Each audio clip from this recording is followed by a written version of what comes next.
E aí, galerinha do quinto ano, a gente está aqui para mais uma videoaula e hoje a gente vai começar a testar, né? Vamos fazer uma experiência de um tipo de aula diferente, onde a gente vai começar a utilizar recursos tecnológicos, quando dá para precisar passar imagens, né, vídeos, aí a gente vai tentar não estar desfocando tanta atividade, porque quando a gente fica mostrando perto as folhinhas que a pró precisa, o que é que acontece? As nossas imagens às vezes ficam desfocando. Então, a gente vai tentar essa forma de videoaula onde a gente utiliza a questão das tecnologias e a gente vai mais escutar a Progil falando do que vendo necessariamente a Pro, né?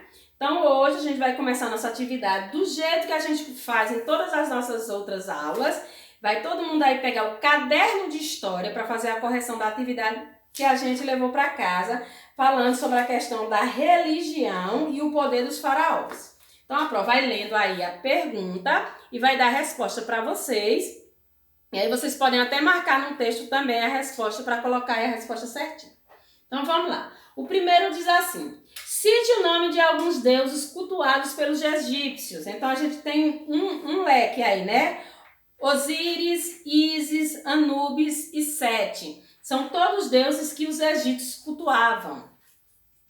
Então, no 2, por que o rio Nilo era considerado uma divindade, né? Eles achavam que ele era uma divindade por quê? Pois eles percebiam que toda a vida ao redor dele era possível graças às suas águas. Então, a gente responde aí. Pois eles percebiam que toda a vida ao redor era possível graças às suas águas. Resposta do 2. No 3, por que os faraós eram aclamados pela população? Então, a população aclamava os faraós, né, prestava homenagem a ele, porque ele considerava os faraós deuses, filhos do deus Sol, que era chamado de Ra. Então, a resposta a gente coloca aí.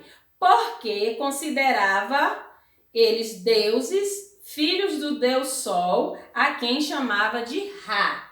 Por isso que eles cultuavam, né, o faraó também. O que era o governo teocrático, né? Aí no texto tem dizendo, bem aí no texto de vocês, dizendo que o governo teocrático era aquele baseado na religião e o governante era visto como uma divindade. Então a gente vai escrever aí. Era aquele baseado na religião e o governante era visto como uma divindade. Respostinha aí do nosso quarto. No quinto, quem fazia parte da elite do governo dos faraós? Então, a elite, a camada de elite dos faraós, tinha os sacerdotes, os altos funcionários, né? E os escribas. Eles faziam parte da elite do faraó. Então, a gente vai escrever aí. Os altos funcionários, os sacerdotes e os escribas. Sexto, qual a finalidade das pirâmides? Então, as pirâmides, elas foram construídas, né, para ser túmulos dos faraós. Então, vamos escrever assim. Elas foram construídas para ser túmulo do faraó. Com base no texto, defina o que é mumificar. Percebam que aí no finalzinho do texto de vocês tem um nome vocabulário e tem aí dado a informação do que é. Então, mumificar é embalsamar, transformar em múmia. Isso é, tratar um corpo de acordo que ele não se decomponha totalmente, apenas seque, preservando as feições, né? Era isso que eles queriam fazer, porque eles achavam que preservando o corpo, eles iam voltar novamente à vida. Quem formava a maioria da população egípcia, né? Então, a maioria da população egípcia era formada por trabalhadores braçais e camponeses. Terminamos aí a nossa correção da atividade de história. Pega o caderno, coloca aí a página referente, a data referente a hoje da nossa correção, né? E aí todo mundo vai depois pegar o nosso livro de português e abrir na página 34. Nessa página 34, a gente vai ter um texto, mas antes de trabalhar o texto, de ver o texto com vocês, a Pro quer falar sobre o gênero textual, que esse texto traz aí para vocês. E aí a gente vai trabalhar agora com o auxílio do slide. Então vamos aí. Então a gente vai trabalhar o gênero textual, chat, né? O chat aqui é um gênero digital com características marcantes. Trata-se da tentativa de reproduzir uma conversa face a face no ambiente virtual por meio de escrita. Nos chats ocorrem sessões de bate-papos interativos entre dois usuários, que é o bate-papo privado, ou entre vários usuários, que é o bate-papo aberto. Então aí a gente tem uma forma de texto que trabalha a tecnologia de hoje, né? As pessoas têm a necessidade de estabelecer esse tipo de comunicação, tanto que o WhatsApp e todas as ferramentas de mensagem têm grande sucesso nas redes sociais, justamente por causa disso, né? As pessoas tentam reproduzir através da escrita ali, como se elas estivessem conversando face a face com outra pessoa, né? Mas aí existem particularidades do texto que a gente precisa descobrir agora. Então vamos descobrir aí. Ó, os usuários, eles usam uma linguagem de maneira peculiar. O que significa peculiar, quinto ano? De uma maneira diferente. É comum a presença de termos reduzidos como VC. Percebem aqui, ó? Que é escrito no lugar de você. QD, que é em lugar de quando, e tá, que é no lugar de estar. A Pro tem um pouco de dificuldade com essa linguagem da internet, porque existem umas abreviações que eu nem consigo identificar que palavra seria aquela, né? Mas esse tipo de linguagem, essa linguagem peculiar, diferente, é muito utilizada nesse tipo de texto, né? As pessoas, elas começaram a abreviar as palavras com o intuito de escreverem as mensagens com mais rapidez, né? Essa forma reduzida, muito presente na linguagem espontânea, amplia-se nos chats, a fim de que se consiga escrever com velocidade e simular características de uma conversa presencial. A comunicação desenvolvida no chat é, portanto, essencialmente informal. Percebam que a Pro colocou essa palavra informal em vermelho, porque a gente precisa descobrir o que é a linguagem informal, né? Então vamos aqui para o nosso próximo slide. Linguagem informal é utilizada em situações mais descontraídas quando existe uma familiaridade entre os interlocutores. Quem é os interlocutores? Os interlocutores são as pessoas que conversam, que no caso aqui, que digitam, né, as mensagens. Então, quando diz assim, descontraída, e precisa ter familiaridade. Existem ambientes onde esse tipo de linguagem não pode ser utilizada. Pensem aí que vocês vão redigir, né, um e-mail para um presidente da República. Então a gente não pode utilizar essa linguagem aqui, ó, informal. Por quê? Nos falta familiaridade com essa pessoa. Então esse tipo de linguagem é utilizada com parentes, com amigos, com aquelas pessoas que você conversa no dia a dia, né, de forma descontraída. Nela não é necessário o uso da norma culta, sendo comum o uso de gírias e coloquialismo. O que é coloquialismo, gente? São palavras do nosso cotidiano, a gente usa no nosso dia a dia, né? E gírias também que a gente consegue incorporar nas conversas, que a gente só pode fazer isso quando existe essa palavra aqui, ó, familiaridade, né? A gente precisa ser íntimo da pessoa que está conversando, para que a gente consiga, né, utilizar, empregar as gírias e o coloquialismo. Então, vamos para frente aí sobre a questão. Linguagem informal, e acho que todo mundo entendeu aí o que significa, né? Vamos para outras características desse gênero. Outras características do gênero é o uso de emojis, né? Que são ícones que expressam sentimentos e sensações, como alegria, tristeza, surpresa, desapontamento. Tem aqueles bonequinhos, a gente bota alguém chorando, sorrindo, né? Passando a língua para fora assim, como se fosse uma coisa gostosa. Então, os emojis, às vezes, eles fazem, às vezes, dá a mensagem. As pessoas nem escrevem a mensagem, colocam um emoji, e ali a gente é capaz de saber qual o sentimento ou a sensação que ele quer expressar, né? O uso de interjeições, onomatopeias e sinal de interrogação e exclamação excessivos para conferir mais expressividade da conversa, além de pequenas extensões de falas no diálogo. Então, às vezes a gente quer colocar uma coisa, a gente vai escrever o nome bom dia, aí a gente bota bom dia, aí no final bota um monte de exclamação. A gente sabe que a repetição da exclamação, o uso excessivo, está incorreto na nossa norma culta, mas na nossa norma informal, na nossa linguagem informal, ela pode ser utilizada sem problema nenhum. As onomatopeias também, né, que são sons que expressam, são palavras que expressam sons, a gente também costuma utilizar muito nas conversas. As interjeições que a gente coloca ei, oi, né, a gente sempre começa, às vezes, as nossas mensagens utilizando as interjeições também. Então, para a gente dar início aí a nossa estudo do livro, todo mundo vai ficar aí na página 34 e a Pro vai falar um pouquinho sobre esse texto de vocês aí, né? Para depois a gente ir para a atividade. Então vamos lá. O texto a seguir é a reprodução de uma conversa via aplicativo entre duas meninas. Elas falam de uma viagem que farão. Esse tipo de conversa recebe o nome de chat. Leia a conversa em silêncio, depois a leitura será feita em voz alta por 2 alunos da turma. Então a Pro vai ser aí a Maria e a Cissa, né? Então a conversa começa hoje, né? Oi, Maria. Aí, oi, Cissa. Já arrumou sua mala? Claro, partiu Brasília. Eu também. A tia disse que vai passar aqui em BH e pegar a gente amanhã em frente ao shopping no primeiro posto. Eu sei, vamos sair daqui de casa meio-dia. Nós também fui ao mercado com o meu pai e comprei lanches para a viagem. Yes, mais legal! Minha mãe comprou lanche também e disse que não é para deixar de comer frutas. Olha o emoji aí da linguinha para fora, ó. Que a Pro disse nesse instante que as pessoas utilizam para falar de coisas gostosas. Lacrou, prima, vai ser top!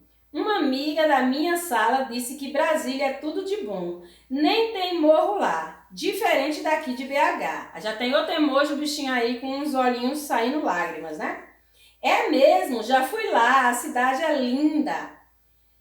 O Ri tá esperando que a gente para assistir um monte de filmes legais. Eu quero que ele leve a gente também na torre de TV. Dá para ver a cidade toda, é alto e lá tem uma lojinha que vende coisas lindas. Eita, será que vou ter coragem? Sei não, eu não tenho medo. Eu vou saber só na hora mesmo. Você sabe até que dia vamos ficar lá? A tia falou para minha mãe que de 1 a 2 semanas. Dá para aproveitar bem. Nossa, dá mesmo. Pensei que era só uma semaninha. Então, tá bom, prima. Chega de bate-papo. Acho que hoje nem vou dormir direito. Ansiosa. Hashtag ansiosa, né?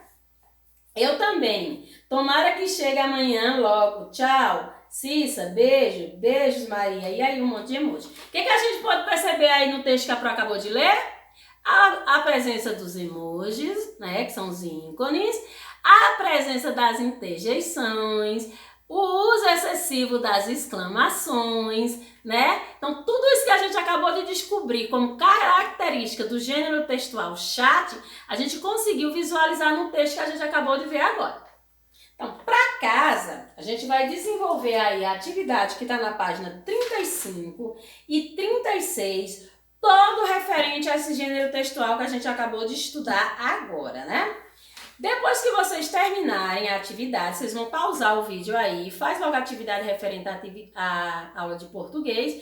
Depois volta de novo com o vídeo, que é para a gente ver a explicação da nossa avaliação de hoje. Então, parem aí, na próxima aula a gente tá voltando, daqui a pouquinho, viu?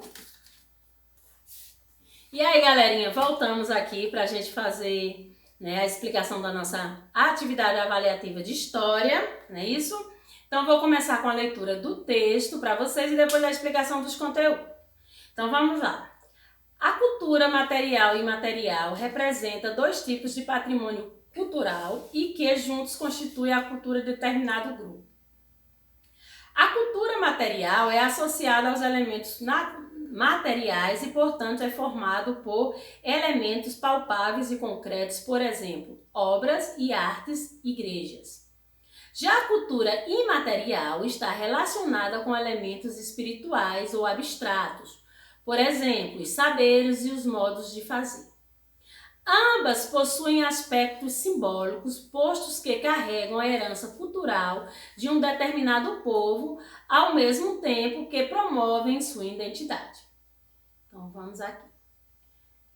Patrimônio cultural é o conjunto de todos os bens, manifestações populares, cultos, tradições e tantas maneiras, tantos materiais quanto imateriais, que reconhecidos de acordo com a sua ancestralidade. Patrimônio histórico é todo bem natural, material ou ainda imóvel que tem significado, importância artística, documental, cultural, religiosa, estética para um determinado grupo de pessoas. Patrimônio natural compreende áreas de importância preservacionista e histórica, beleza cênica, enfim, áreas que transmitem à população a importância do ambiente natural para que nos lembremos que somos, o que fazemos, o que vivemos e, por consequência, como seremos. Então, vamos para a nossa atividadezinha aqui. Responda. O que é a cultura material e imaterial? O que compõe a cultura material? Quer dizer, o que precisa, o que está inserida na cultura material? O patrimônio na construção da identidade de um povo é importante por quê? Então, por que você acha que é importante, né, a questão do patrimônio para a identidade de um povo? Então, aqui você vai dizer que se sim ou se não e vai justificar por que você acha isso. No 2 tem... Faça a correspondência. A para patrimônio cultural, B para patrimônio histórico, C para patrimônio natural. Então, aqui embaixo a gente tem frases referentes a esses 3 tipos de patrimônio. E aí vocês vão olhar qual dessas frases, né, fala sobre o patrimônio específico e vai utilizar aqui dentro do parênteses a letra para assinalar que este tipo de frase fala de determinado patrimônio. Então, aí aqui a gente tem imagens, ó, observa as imagens e classifique se é um patrimônio natural, histórico ou cultural. Aí aqui a gente tem uma festa de carnaval, aqui a gente tem uma igreja lá em Minas Gerais, né, que é a questão de uma construção, e aqui a gente tem as Cataratas do Iguaçu, né, que é um espetáculo belíssimo da natureza. Então, olhando essas 3 imagens, né, vocês vão dizer se é natural, histórico ou cultural. No 4 tem assim, ó. As imagens abaixo mostram alguns patrimônios culturais brasileiros. Classifique assinalando o patrimônio natural com a letra M e o patrimônio imaterial com a letra I. O patrimônio material com M e o imaterial com I. Então, a gente vem aqui nessas imagens e aqui a gente tem a dança de capoeira, uma igreja histórica, uma paisagem e uma festa de São João. Então, aí vocês vão dizer, isso é um patrimônio material ou imaterial? Lá em cima tem dizendo a definição deles dois, né? Dê um exemplo da sua cidade e dos patrimônios cultural. Então, a gente vai falar de alguma coisa que é cultural na nossa cidade. Outra que é um patrimônio histórico e outra que é um patrimônio natural. Aqui em Petrolina tem tudo isso, a Pro pensou antes de colocar vocês para colocarem isso aí. Então, complete as frases com base no texto. Então, essas frases aqui faz parte do texto lá em cima. Vocês vão ter que ler novamente para saber qual foi o pedacinho daqui que a Pro tirou do texto e que vocês precisam reescrever para completar. Então, tranquila a nossa prova, é só leitura mesmo, lê mais de uma vez se necessário for.